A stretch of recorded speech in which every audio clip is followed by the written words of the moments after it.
भोपाल में मध्य प्रदेश के मुख्यमंत्री मोहन यादव ने कहा, 11वें अंतर्राष्ट्रीय योग दिवस के अवसर पर सभी प्रदेशवासियों और देशवासियों को बधाई। आज उसे दिन कालगणना की दृष्टि से उत्तरायण से समाप्त होकर दक्षिणायन की ओर बढ़ने वाला दिन है। आज सबसे बड़ा दिन है। धीरे धीरे रात बढ़ने लगेगी। भारत के प्राचीन ज्ञान से दुनिया परिचित हो रही है। अंतर्राष्ट्रीय योग दिवस के अवसर पर मेरी अपनी ओर से प्रदेशवासियों को, देशवासियों को बधाई। यशस्वी प्रधानमंत्री के नेतृत्व में पूरा देश, पूरा मध्य प्रदेश और पूरी दुनिया, आसमान से लेकर पाताल तक जो जहां है, देशवासी, पृथ्वीवासी, संयुक्त राष्ट्र संघ के इस अंतर्राष्ट्रीय योग दिवस के अवसर पर मेरी अपनी ओर से सबको बधाई, शुभकामना। आज ही दिन हमारा कालगणना की दृष्टि से भी उत्तरायण से समाप्ति होकर के दक्षिणायन की तरफ बढ़ने वाला दिन है, अर्थात सबसे बड़ा दिन।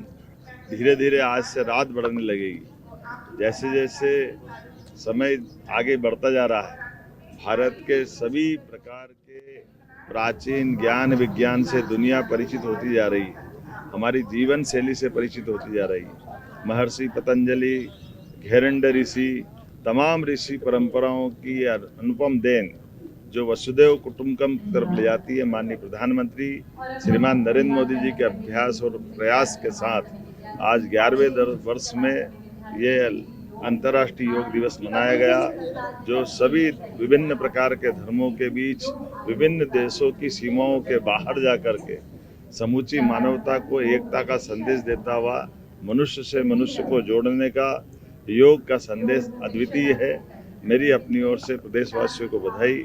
आज भोपाल के कार्यक्रम में माननीय सांसद और हमारे अध्यक्ष श्रीमान विष्णुदत्त शर्मा जी, माननीय विधायक रामेश्वर शर्मा जी, माननीय विधायक भगवान दास सबनानी जी, माननीय सांसद श्रीमान आलोक शर्मा जी और भारत सरकार के माननीय मंत्री डीडी उइके जी के साथ हमने ये सभी माननीय महापौर, अध्यक्ष सबके साथ ये योग में भोपाल से शामिल हुए।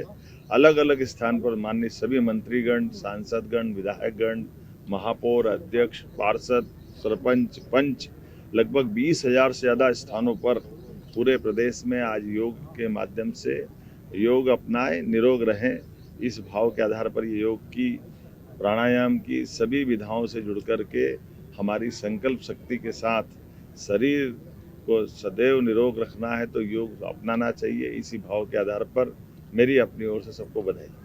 प्रधानमंत्री जी ने मैसेज दिया कि आज पूरी दुनिया कहीं ना कहीं किसी तनाव से गुजर रही है। हाँ, एक पृथ्वी एक स्वास्थ्य, इस भाव के आधार पर जो हमारी प्राचीन काल की वसुधैव कुटुंबकम की परिभाषा है, सच में हमारे लिए योग से शांति आती है, शांति से संतोष आता है, संतोष से अहिंसा आती है और अहिंसा से जीवन की आनंद की प्राप्ति होती है। इसीलिए आज उथल पुथल भरे दुनिया के इस परिदृश्य में भारतीय सनातन संस्कृति की तरफ पुनः लोगों का ध्यान आकर्षण होता है। ऐसे में हम सब अपने जीवन में योग को अपनाएं और स्वास्थ्य का भी ध्यान रखें और हमारे मूल भाव स्वभाव में अहिंसा के भाव को लाएं। जियो और जीने दो के भाव के साथ हम अपनी सनातन संस्कृति की जय जयकार करते हुए एक कुटुंब की तरह रहने के साथ सभी सह अस्तित्व की भावना को स्वीकार करें। मेरी अपनी ओर से पुनः बधाई।